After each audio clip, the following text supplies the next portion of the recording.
Fellow Nigerians, my name is Smart Mado Ajaja. Our country is in a deep trouble. Our continent, Africa, is in a deep trouble. But if you and I can make a commitment to come together and decisively move,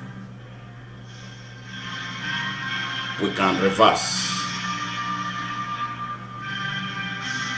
what has been damaged in Africa because of Africa's new relationship with China.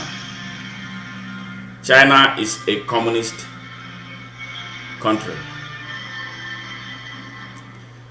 They don't understand what basic human rights means. Everything in China is controlled by government. Their communication, their ways of life, nearly how they eat and what they eat is controlled by the government. Their relationship with the outside world is controlled by the government. We, by nature, are expressive. We are free people. We are not a people that can be locked down and be told what to do by anybody because of our republican nature. So we cannot afford to allow China to take control of our continent. Before I proceed, I want us to make a declaration that we must speak truth to power and defend the rights associated with our citizenship of Nigeria and Africa respectively, because they are sacrosanct, just as we are sovereign. Why do I say this?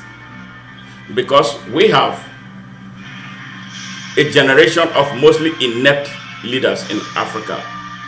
Leaders who are in a hurry to auction Africa without worrying about the future of this and the next generation, and without worrying about the future of their continent. They don't worry about leaving enduring legacies for which they will be celebrated for generations. But just because they are corrupt, they are only concerned about grabbing what they can immediately. They go to China. China rolls out red carpets and receive them like kings. They give them balloon loans. And once they leave, China will deploy the next set of its people to collect the money at the point of arrival through frivolous contracts. And then the country still owe them. See what they did to Zambia. They have collected Zambia's key national assets. Zambia's airport is gone to China. Zambia's copper mine, the mainstay of Zambia's economy, is gone to the Chinese. And guess what? Within 1 year of the purchase of the copper mine, the Chinese recovered all their cost of purchasing it. And now they dictate the pace.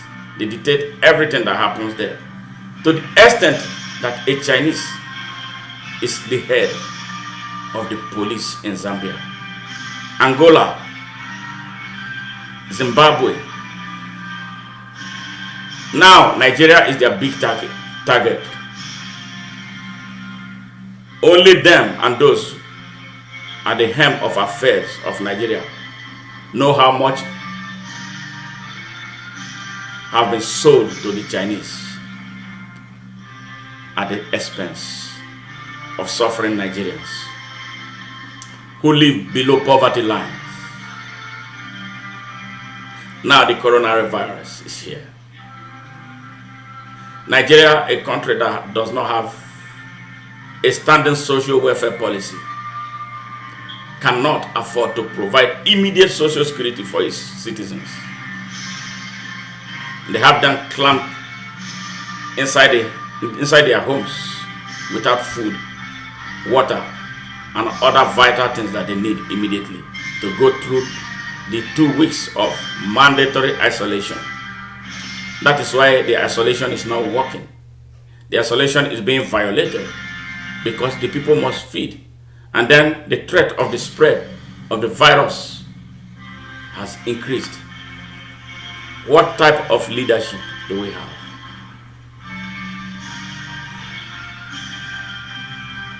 Nigeria is supposed to be coronavirus free, but they left our borders open. They left our entry gateways open. And the disease was brought in. Guess who? Guess by who? By the political elites. Now it's raging in Lagos. It's raging in Delta, where victims are being, those who have contracted the viruses, they are shielding them from those who may have had contact with them so that they can come forward for treatment.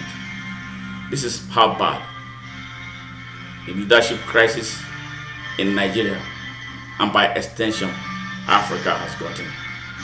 At what point are we going to say that we have had enough? Just this evening, I interviewed the president of the Nigerian community in China, for Nigerians within Nigeria and around the world to hear firsthand from him what is happening in China, especially the alleged inhumane treatment being meted on Nigerians there and Africans. You know what? That interview was censored. I was shouting myself once, not knowing that the people were not getting the message. So that is how locked down China is. We don't have anything in common. We are not the same people. Allowing them into Africa, we give them the impetus to twist our minds like the white man did. Not only take our resources, they will give us their God to worship. They will make us start eating what they eat. Why are we always going to negotiate with short hands? Why don't we have leaders who can think? Who can think beyond the shores of Nigeria? Those who can think futuristically. Those who can think preemptively. Those who have the interest of their people and their countries at heart. We don't have it in Africa. We don't have it in Nigeria. That is why we have continued to limp. The 21st century is a sophisticated, fast-paced, and competitive century. Sadly, Nigeria, Africa is being left behind. Once again, we are the dumping ground of the trash of the world. The moment to put an end to this joke is now. So I'm calling on my generation of aspiring leaders throughout Africa to start a discussion about coming together to put an end to this. God bless you. God bless Nigeria. And God bless Africa.